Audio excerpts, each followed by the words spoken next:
Hi there, welcome back to the Alban allotment. So in today's video, it's going to be a first of its kind for the channel.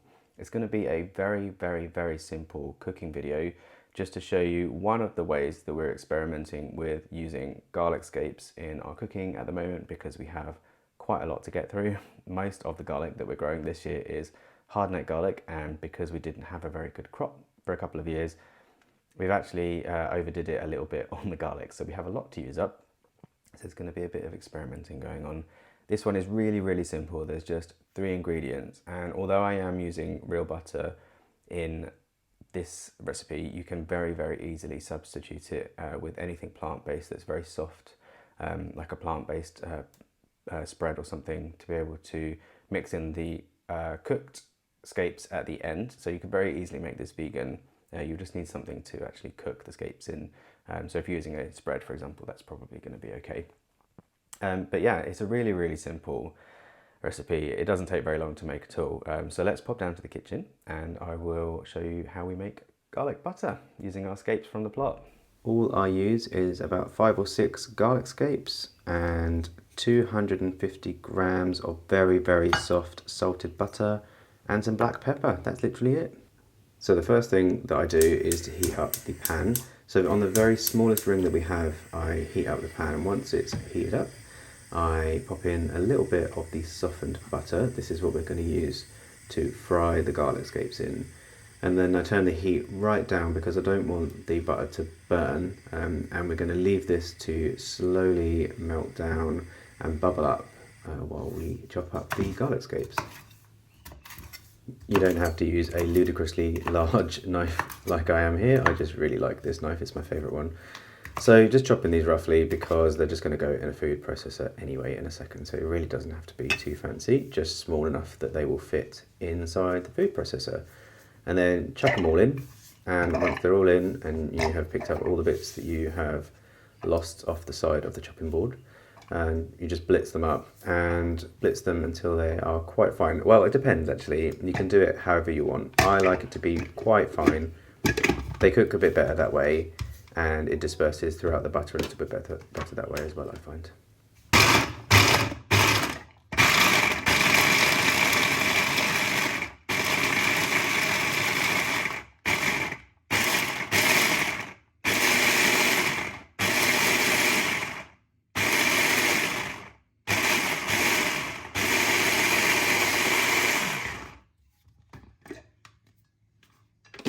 Easy peasy. And once you've done that, you then just want to make sure that your butter is nicely melted and bubbling away like this. Still keeping it on a low heat, but you can turn it up a little bit to get it bubbling if you need to at this point.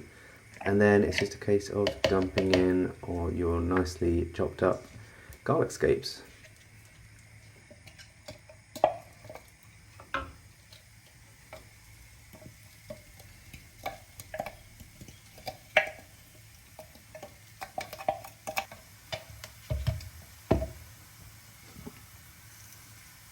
And then once that's in and nicely bubbling away, I like to add the black pepper at this stage. So I add quite a lot, and I use quite a coarse grind, but I like to add it at this stage because then it gets to cook down with the garlic rather than being a very raw tasting black pepper right at the end. But if that's what you prefer, then by all means do it whichever way you want.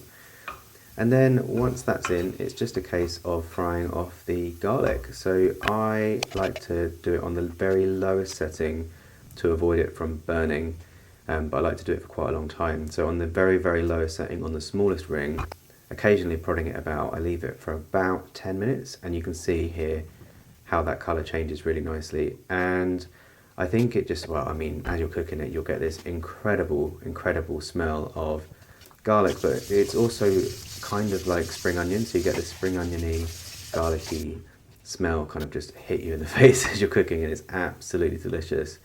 And then you can see that it slowly turns a nice dark green as it starts to cook. You definitely don't want it to burn, because if it burns then it's going to taste really acidy and not very nice at all. Once that's done, you can take it off the heat and let it cool down, which is just enough time for a poppy cuddle.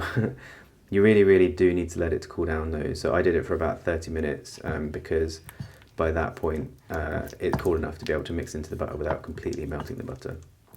So once that's cooled down, you just actually need to mix it in. Now, obviously I've missed a step here because you haven't seen me actually put the cooled garlic scapes into the butter before it's been smushed in, but that's because I forgot to press record.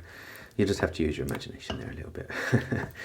But it's not that difficult. You just dump it in and just give it a stir. That's why it's so important for it to be softened. And then all that's left to do is to eat it. So I have a sourdough loaf here, not one that I've made myself. I'm not that good at making bread. So I just cut a couple of slices and then cut them in half so that they fit into our toaster. Give them a good toast and then smother them, completely smother them in this delicious garlic butter. So here's my toasted bread. Cover them in this lovely butter and watch it slowly melt because the toast is still warm. Absolutely amazing. And honestly, the taste of this is just out of this world. I love it so much. For something so simple, it is so, so good and such a nice way of using up garlic scapes.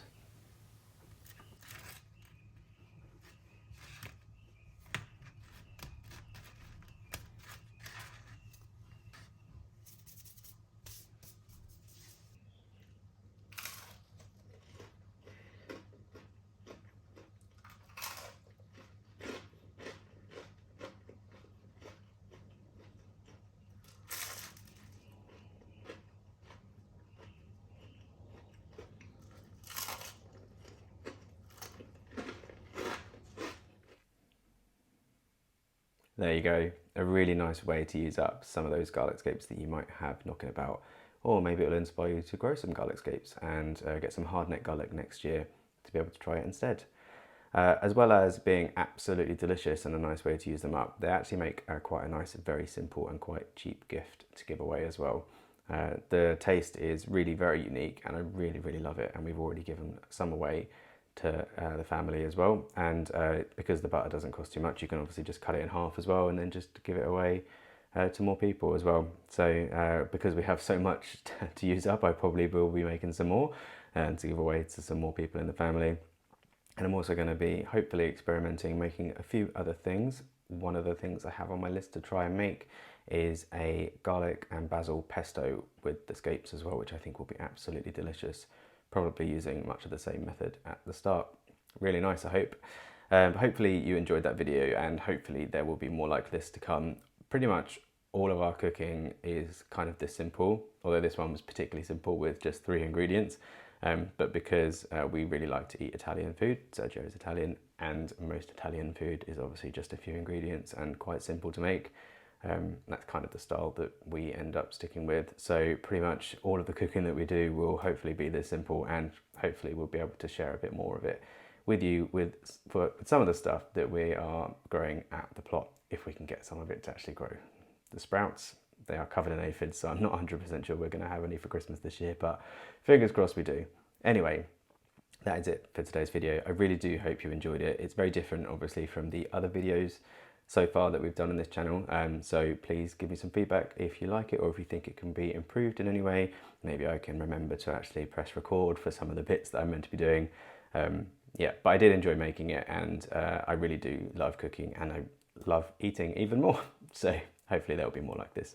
Anyway, that's it for today's video, so thank you very much for watching. Thank you for subscribing if you have done so, and from me, Sergio and Poppy, take the very best of care, and we'll see you again soon. Bye.